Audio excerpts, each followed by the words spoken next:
तो हेलो दोस्तों, मैं उत्तम कुमार तिवारी अपने यूट्यूब चैनल उत्तम मोबाइल रिपेयरिंग ट्रेनिंग सेंटर में आपका स्वागत करता हूं। दोस्तों, free mobile repairing complete course की ये 7th क्लास है और आज 7th क्लास में आप समझने वाले हैं ट्रांसफार्मर के बारे में। फ्रेंड्स, ट्रांसफार्मर का बहुत ज़्यादा यूज़ मोबाइल रिपेयरिंग के फील्ड में नहीं है, लेकिन दो जगह डायरेक्टली इसे यूज़ किया गया है। एक तो हमारे मोबाइल के चार्जर में और दूसरी हमारे कंपनियां जो वायरलेस चार्जिंग की प्रोसेस को लॉन्च कर रही है उस जगह ट्रांसफार्मर की ही वर्किंग को यूज़ किया गया है और उसी के द्वारा हमारे वायरलेस चार्जिंग को की वर्किंग कराई जाती है। तो चलिए क्लास को स्टार्ट करते हैं और देखते हैं कि ये किस प्रकार से वर्क करता है।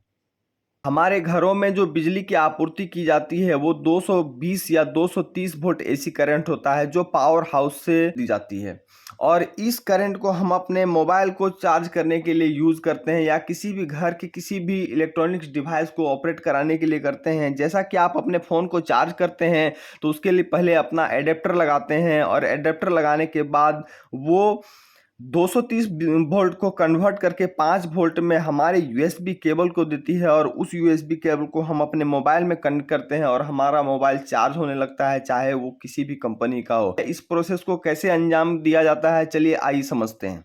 तो फ्रेंड्स, बेसिकली अगर समझा जाए तो ट्रांसफार्मर दो टाइप के होते हैं, एक स्टेप अप होता है, एक स्टेप डाउन होता है और हमारे मोबाइल रिपेयरिंग के फील्ड में हमें स्टेप डाउन ट्रांसफार्मर को देखना है। हमारे मोबाइल के चार्जर में स्टेप डाउन ट्रांसफार्मर का यूज किया जाता है। अगर इसे समझें तो स्टेप अप ट्रांसफार्मर में एक कॉइल होती है जो प्राइमरी कॉइल होती है जिसमें फेज और न्यूट्रल को कनेक्ट किया जाता है और इस फेज और न्यूट्रल को कनेक्ट करने के बाद यहाँ एक मैग्नेटिक फील्ड का निर्माण होता है और इस मैग्नेटिक फील्ड को सेकेंडरी कॉइल एब्जॉर्ब करती है और सेकेंडरी कॉइल एब्जॉर्ब करके मैक्सिमम आउटपुट एसी वोल्टेज देती है। इसीलिए हम इसे स्टेप अप ट्रांसफार्मर को कहते हैं, क्योंकि ये वोल्टेज को अप करके देती है, मैक्सिमम करके देती है। अगर हम यहाँ 100 वोल्ट को अप्लाई करें तो हमें सेकेंडरी कॉइल की आउटपुट हमें 400-500 वोल्ट मिलेगी। चूंकि इसने वोल्टेज को अप कर दिया इसीलिए इसे स्टेप अप ट्रांसफार्मर कहते हैं। और ये स्टेप अप ट्रांसफार्मर वोल्टेज को स्टेप अप इस वजह से कर पाया क्योंकि इसकी सेकेंडरी कॉइल बड़ी है, सेकेंडरी कॉइल की जो राउंड है वो ज़्यादा है। इसी प्रकार से अगर हम स्टेप डाउन ट्रांसफार्मर को समझें तो स्टेप डाउन ट्रांसफार्मर में हमने फेज और न्यूट्रल को कनेक्ट किया है और इसे भी ऐसी सप्लाई दी गई है जिसके कारण यहाँ मैग्नेटिक फील्ड का निर्माण हुआ और मैग्नेटिक फील्ड के निर्माण होने के कारण सेकेंडरी कॉइल ने मैग्नेटिक फील्ड को एब्जॉर्ब किया और इसने मिनिमम एसी आउटपुट हमें दिया। इस वजह से इसे स्टेप डाउन ट्रांसफार्मर कहते हैं। चूंकि इसकी सेकेंडरी कॉइल छोटी है इस वजह से इसने मिनिमम एसी आउटपुट दिया।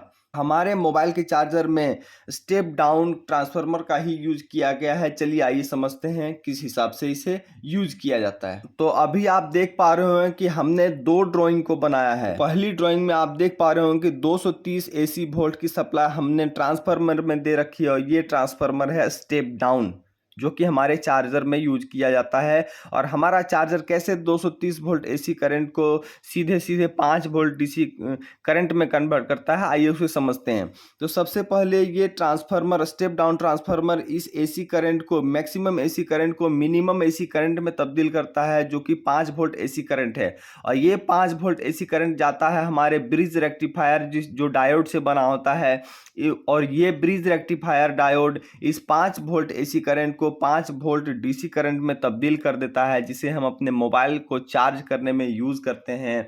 और यहाँ एक कैपेसिटर का रोल होता है जो कैपेसिटर इस करंट को डीसी करंट को स्मूथ बनाने का काम करता है। अगर स्कीमेटिक डायग्राम की लैंग्वेज में समझें तो यहाँ दो कॉइल है। पहली कॉइल प्राइमरी है जो बड़ी है, दूसरी कॉइल सेकेंडरी है जो कि छोटी है। जब इसे फेज और न्यूट्रल से कनेक्ट किया जाता है, जब हम अपने चार्जर को स्विच बोर्ड में कनेक्ट करते हैं तो यहाँ एसी वोल्टेज मैग्नेटिक फील्ड का निर्माण करती है और इस प्राइमरी कॉइल के मैग्नेटिक फील्ड के रेंज में सेकेंडरी कॉइल के रहने से ये मैग्नेटिक फील्ड सेकेंडरी कॉइल में एब्जॉर्ब हो जाता है और ये 230 volt AC directly 5 volt AC current में तब्दील हो जाता है। और ये ब्रिज रेक्टिफायर इस 5 वोल्ट एसी करंट को 5 वोल्ट डीसी करंट में तब्दील करके हमें आउटपुट देता है। इस आउटपुट सप्लाई में आप देख पा रहे हो कि हमने दो कॉइल को कनेक्ट करके रखा है। एक कॉइल प्लस की लाइन में है, एक कॉइल माइनस की लाइन में है।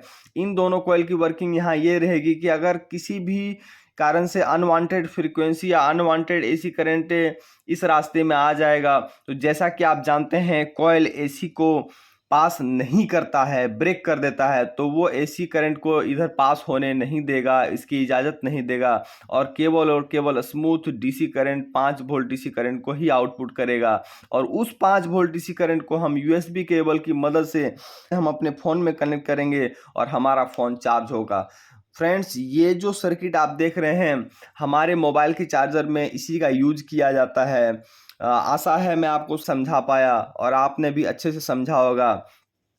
हमारे मोबाइल रिपेयरिंग के फील्ड में एक जगह और ट्रांसफार्मर की वर्किंग का यूज किया जाता है, वो है वायरलेस चार्जिंग की मेथड।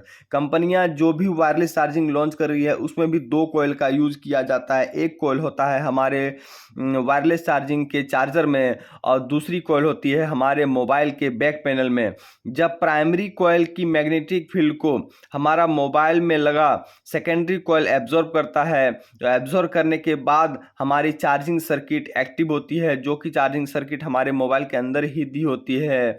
और इसी वजह से हमें वायरलेस चार्जिंग के फ़ोन में अलग से चार्जर लगाने की ज़रूरत नहीं होती है, केवल उसे चार्जर पर रख दिया जाता है और हमारा फ़ोन चार्ज होने लगता है। जितनी भी चार्जिंग सर्किट है वो मोबाइल के अंदर दी होती है वायरलेस चार्जिंग के मेथड वाले फ़ोन में। इसके अलावा एक और ट्रांसफार्मर का यूज किया जाता है जो हमारे नेटवर्क सेक्शन में होता है, जिसे हम बैलेंसिंग ट्रांसफार्मर के नाम से जानते हैं। ये हमारे नेटवर्क को बैलेंस करने का काम करता है और मैं इसकी क्लास आपको नेटवर्क सेक्शन में पूरे डीप नॉलेज के साथ दूंगा। तो फ्रेंड्स, आशा है आपको अच्छे से समझ में आया होगा। और अगर आप हमारे चैनल पर नए हैं तो हमारे चैनल को सब्सक्राइब कर लें, ताकि हमारा जो ये सीरीज़ है इस सीरीज़ में जो भी वीडियो अपलोड होगा वो आपके पास पहुंच जाएगा फ्री ऑफ कॉस्ट। और ये फ्री ऑफ कॉस्ट सीरीज़ जो है लाइफ टाइम के लिए है फ्रेंड्स। तो हमारे चैनल को सब्सक्राइब करें और हमारे वीडियोज़ को लाइक करें। Thank you. जय हिंद, जय भारत।